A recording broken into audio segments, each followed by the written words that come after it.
So one day you had this guy decided he wanted to start going to church. So Sunday rolled around, he just picked a random church, went and sat down and started listening to the preacher.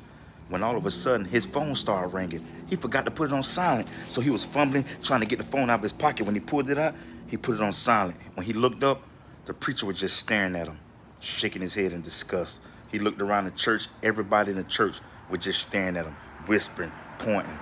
He was embarrassed. Now when church was over with, he was walking out towards his car. Nobody shook his hand. They just still was whispering, pointing. That's the idiot right there. Didn't even know how to put his phone on silent before he came and interrupted such a good service. Man, when he got to his car, he vowed to himself that he'll never step foot in a church ever again in his life. Now the next weekend, he was sitting inside of a bar, had a glass of vodka he was sipping, put it down, still thinking about last weekend. He went to sit back, forgot that he was on a bar stool. He fell off the bar stool. He tried to catch himself, and he reached out and knocked the glass of vodka off the table. It hit the ground, splashed liquor on everybody in the area. They all jumped up from the table and rushed over to him. He thought everybody was finna start beating on him, when all of a sudden they lifted him up off the ground, asked him, was he all right? Did he have any glass on his face and his eye? He said, no, I'm good. The owner of the bar came and brought him a whole nother glass of vodka, sat him down. Now, ever since that night, he been going to that bar ever since then.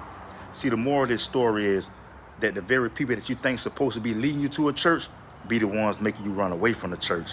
Don't get me wrong, God uses people all the time. And in this crazy world, it's still good people with good hearts. You just never know where your help will come from. It still can come from a church, but it also can come from a bar. Y'all have a good day.